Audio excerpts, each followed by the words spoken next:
Welcome to the program once more, and we start this coverage in Kisii County, where Kenya has joined the rest of the world in commemorating the World AIDS Day, which takes place every 1st of December, a time when the people of this country and of course around the world support people who are living with HIV and AIDS and to remember those who have died from the said disease. The national event is taking place at Kisii County Gusii Stadium, and as our reporter Ode Francis tells us, new HIV infection have been reduced by 40 since the peak in 1997. Have a look.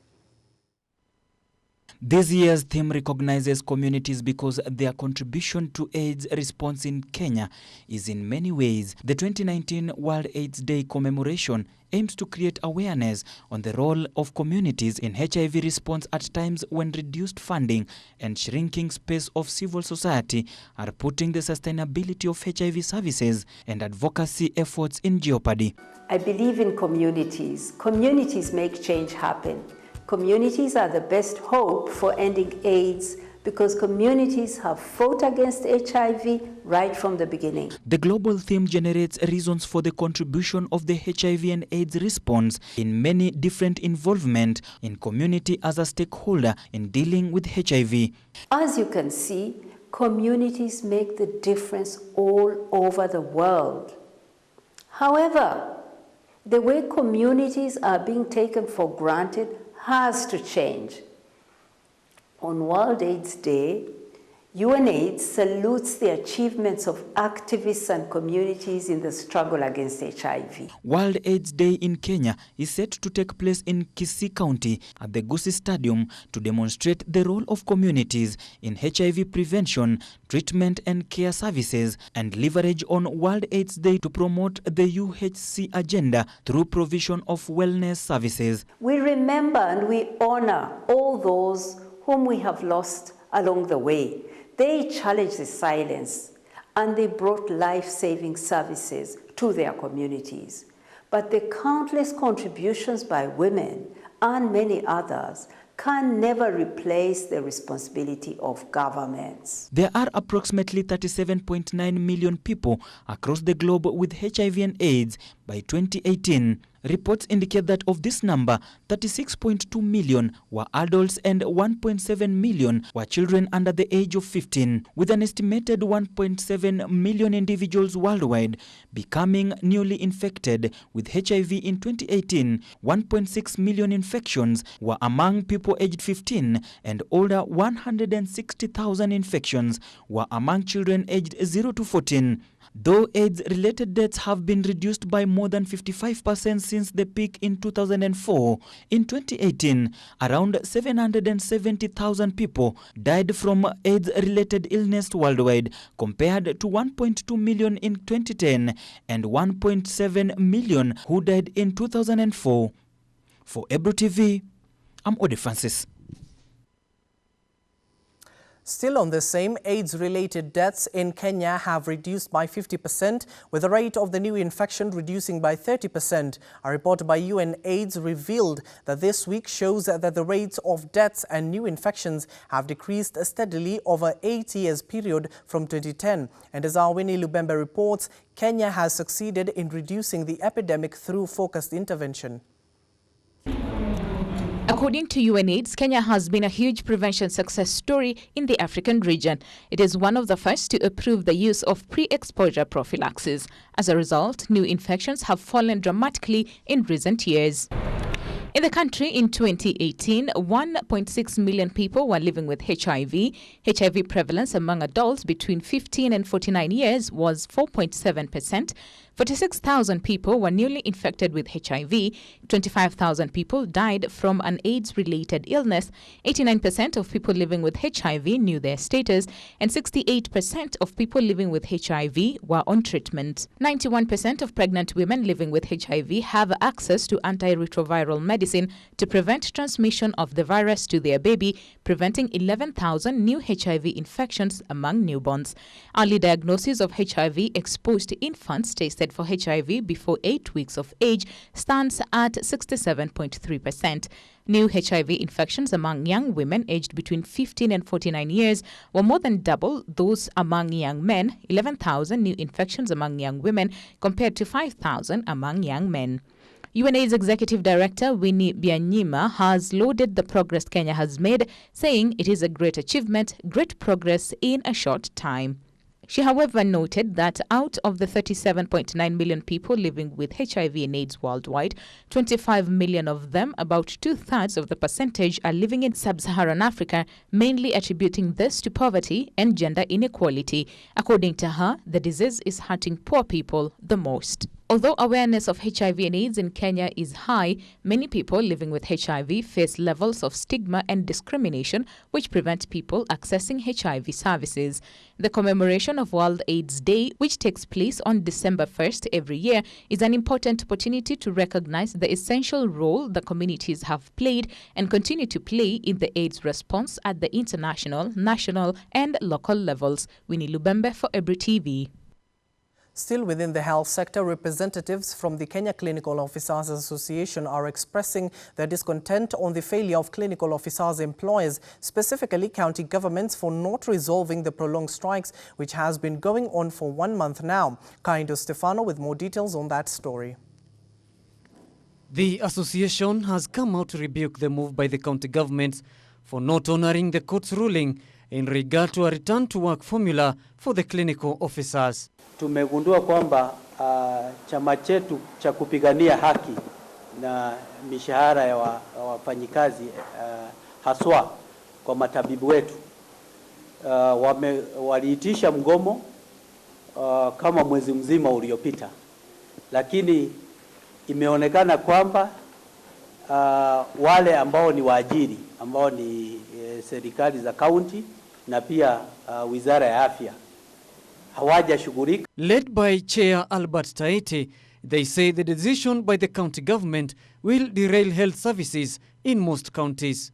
The workers in question today, the clinical officers, in view of their foregoing, the associations, that is the professional associations, wish to inform the public categorically that what stands between them and the health services that are supposed to be offered by clinical officers is the failure and refusal of the employers, specifically the county governments and the Ministry of Health, to enter into a return to work formula on as conciliation process. They want the county government to sign the collective bargaining agreement so as to evade a health crisis in the country. A tool for the union that makes it strong and needs to be completed and signed. Tiati has maintained that they will not be derailed by threats following Tharaka Nithi County decision to sack clinical officers, which according to them is against the court ruling. For the issue of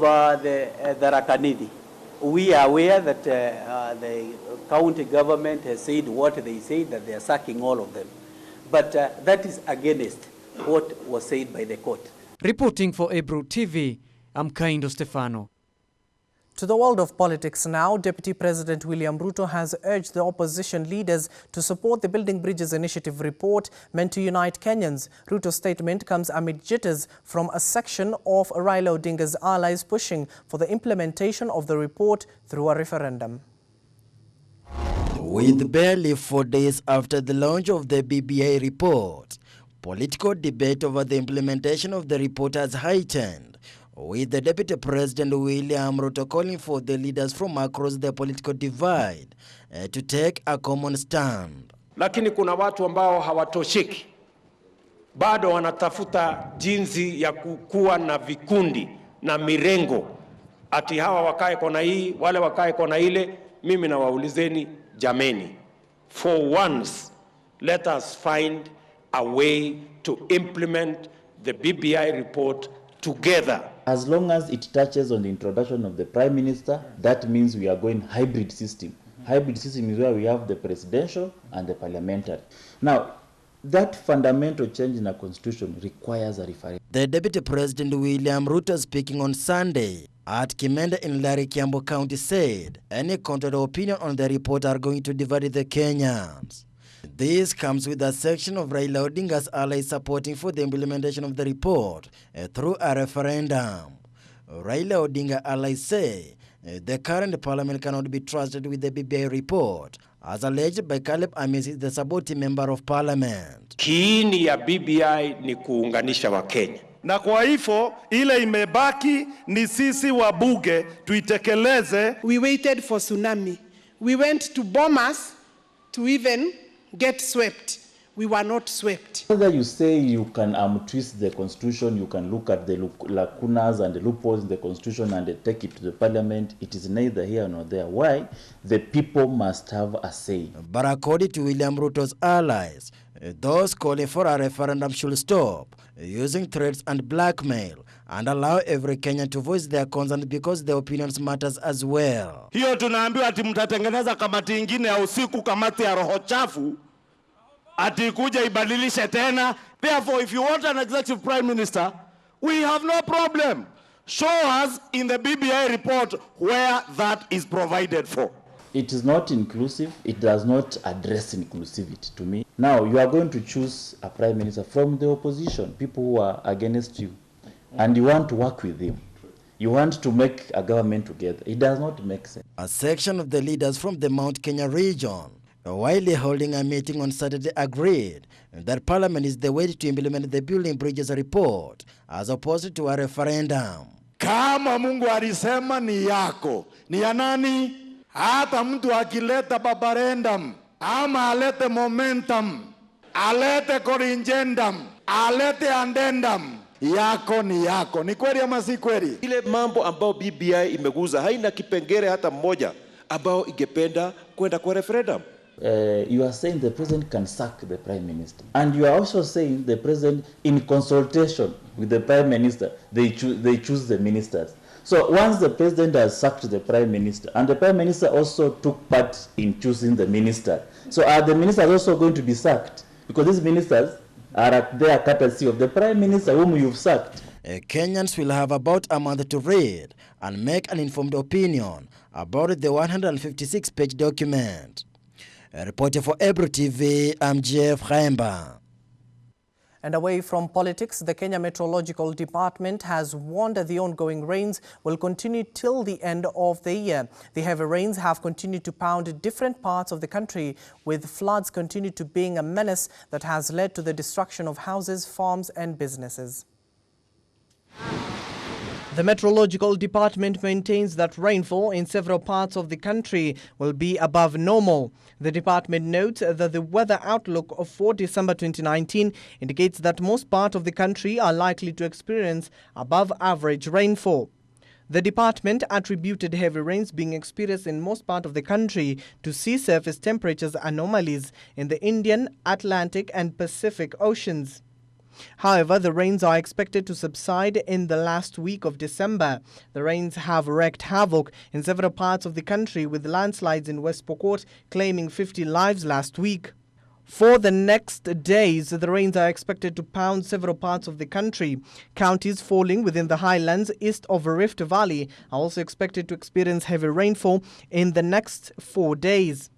Counties in the southeastern and coastal Kenya will have showers over several places. Other areas are expected to experience sunny intervals. This comes even as 2 people were killed and several families displaced after a Makueni landslide in Kulungi area. Makueni Police Commander Joseph Olenepian confirmed the incident but did not divulge more details. According to Kilungu Ward MCA Patrick Mbevi, over 20 families have been affected. Kiku River in Nzawi sub-county also burst its banks and paralyzed transport along the Water Makindu Road. Residents in floods-prone areas are advised to be on the lookout for potential flash floods. Flood waters may suddenly appear even in places where it has not rained heavily and can be deeper and faster than they look. Residents are advised to avoid driving through or walking in. Moving water or open fields are not to shelter under trees and near grilled windows to minimize exposure to lighting strikes. As you can see, all the patients are out of danger. The situation is now under control. The flooding has been controlled, and we have also confirmed where the problem is. The problem is with the drainage. Whoever did this road messed with the drainage, and we have identified it. Now to the education sector, pupils who sat for the 2019 Kenya Certificate of Primary Education examination will from Monday, that is tomorrow, know the secondary school they will be joining. The first group will be of those joining the 136 national school and who scored 400 marks and above. The selection started in Naivasha immediately after the release of the KCPE test results on November 18th. Education Cabinet Secretary George Magoha will release the names of those selected to join national schools. Selection for extra county and county schools is expected to start on December 3rd and will end on December 5th, whereas the regional selection will take place in 11 designated centers. The 1 million pupils who sat the exams are eyeing slots in about 10,000 secondary schools. Of these, 543,582 or 50% are boys, while 539,874 are girls. Last year, there were 103 national schools and about 30 students joined national schools in 2018. There are 734 extra county schools and 1,412 county ones. There are 6,451 sub-county schools and 1,164 private institutions. According to the ministry, there are also 35 special needs education secondary schools with a capacity for 1,500 students. However, these schools have been upgraded to national status. This year, some 2,407 candidates with special needs sat the exams, with the top students scoring 414 marks out of 500. The government is determined to address challenges facing the 100% transition, to address congestion that has characterized schools. The government and partners under the Secondary Education Quality Improvement Project will roll out an 8 billion shilling scheme to put up classrooms and laboratories in 110 sub-counties next year.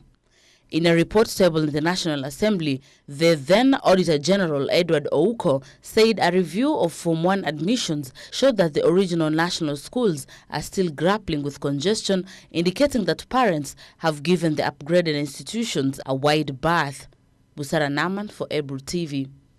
Now to a special feature this evening. Mkokoteni in Kenya has been linked to poor, uneducated and uninformed locals, most of whom happen to be the young people. Innovation and manufacturing being the main pillar to quenching unemployment in the country. 3 young people have invented a pimped mkokoteni with full sound that can serve 300 people in a function. Ode Francis brings you the story of a modern mkokoteni that is worth 100,000 Kenya shilling. Take a look. When it is not moving on buses and tuk-tuks or trucks and boda-bodas, Nairobi moves on world's basest engineering innovation, the handcart or mkokoteni in Kiswahili. The idea of Nairobi pimped matatus has dawned on the mkokoteni industry. Sasa hii mkokoteni imekuwa tu imekaa hapa tu for long, haina kitu inafanya. Sasa tukafikiria ni nini inaweza fanyika yenye at least hata customer akiingia kwa warehouse kuna kitu inaweza muattract kwa macho, ama akifanywa gari yake hapo hivi anaweza zunguka na azubaishwe tu na kitu moja tu hapo. So ndio hii idea ya mkokoteni ikakama. Tukasuggest like what if tutengeneze kitu outstanding na hii mkoko, like kitu yenye hata wewe mwenyewe ukiangalia huwezi aminiwa ni mkoko. 3 young men came up with a game changer in the entertainment industry. Elijah Kagoko, Joseph Njeru, popularly known as Yusuf, and Isaac Kiarie. Through a skeleton normal cart or mkokoteni, they decided to invent a mkokoteni sorted with its uniqueness. So hii ni mkokoteni ambayo ni ngoma. Hii mkokoteni ambayo ni ngoma. So haiwezi beba kitu kingine apart from muziki. Sasa utawekelea mtungi hapa kweli? Hawezi. Sasa ni kuipea hadhi ile mkokoteni iache tu kutumika na hizo kazi chafu. Na hii ni kama setup tu ya gari. Venye unaweza sema like wewe uko na gari, unataka ufungiwe hewa, but unaweza tamani sana kusikia venye gari yako ita sound before purchase ile product. From just an idea to a money-making sound mkokoteni for hire, but challenges on this innovation could not go unnoticed. Wajua unaonaga chenye unataka kuona. Ukidream mali unataka kudream ufike hapo ndo utafika. So ukijiwekea baria utafanya kitu kama hiyo. Hata mimi mwenye penye tukiongea kwa kampuni hakuna mwanzo mtu alikuja akaniambia ati tengeneza hii mkokoteni ikuwe kama pickup. Ilikuwa wewe jua venye hii mkokoteni utaundwa ikuwe kitu ya ma. The three have different expertise, and in order to make this mkokoteni, each one had to employ his tactics to add value to the mkokoteni. Sasa msee wa waya ndio akasema mimi naweza taka kuweka speaker mbili nini hizo. Sasa ndio ikakuwa sasa wewe jua hizo vitu venye zitaingia. Na unajua sasa uwezi weka tu speaker alafu iache hivyo. Sasa ndio mimi nikakuja nikaona sasa tuacha tuifunike sasa ikikuwe kama ni sasa yenyewe ni pika. Nini unaziona tu venye ziko maspinje. Hizi ni za mlango tu ya kawaida. TS ni zile. There are over 2,000 carts or mkokotenis in city center alone, owned mostly by a clique of ruthless, willy individuals. But for this mkokoteni, its worth for hire per day is not less than 10,000 shillings. Because like ukikuja usikie like kuna mkoko inaimba mahali, hata wewe mwenyewe utatamani kusikia hiyo mkoko inaimbaje. Na nikichukua hiyo product niweke kwa gari ndogo, ita improve maisha yangu kwa sana kwa traffic ukienda home na nini. While mkokoteni business is evolving from the huge mechanical and sound wooden ramshackles of 1970s, a new kind has arrived. Nairobi County Government banks in over 1.5 billion shillings annually from single business permits issued to them, among others the owners of this cart, according to a report by Controller of Budget. This mkokoteni is a unique one and yet to be embraced in open-air events. In the scene of entertainment, this mkokoteni remains the only mkokoteni with sound and ready for hire in Kenya and Africa, with these young men and Kenyans contributing to the big 4 agenda pillars, where manufacturing is the only one that is guaranteed to create jobs and enhance its contribution to GDP in the short to medium term. Pia mimi ni kujitolea, nilijitolea. Nikaamua kufanya hii kazi na nikaamua kufanya kwa roho moja. Na ndio maana nimefika hapa, na ningehimiza vijana wale wengine wako huko mtaani. Kazi ni kazi. Kukosa job si kitu mzuri, lakini in other words ni kitu mzuri.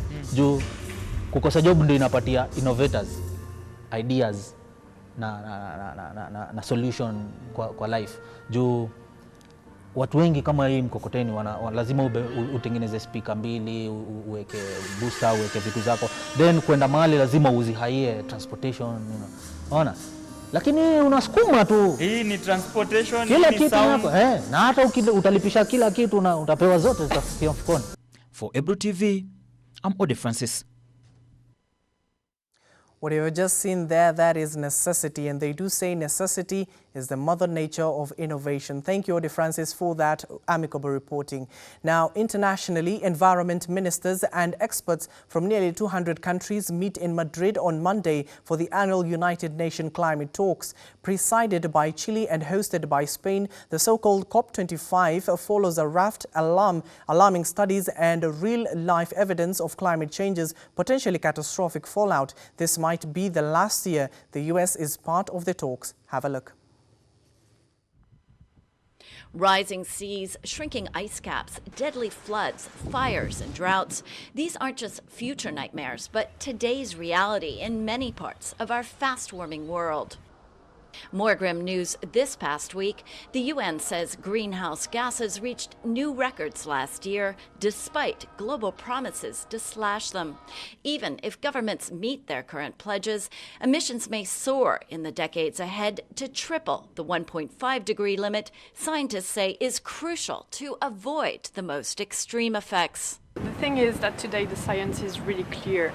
We have a maximum 10 years to act to fight global warming, and all scientists say that we are in a climate and biodiversity crisis.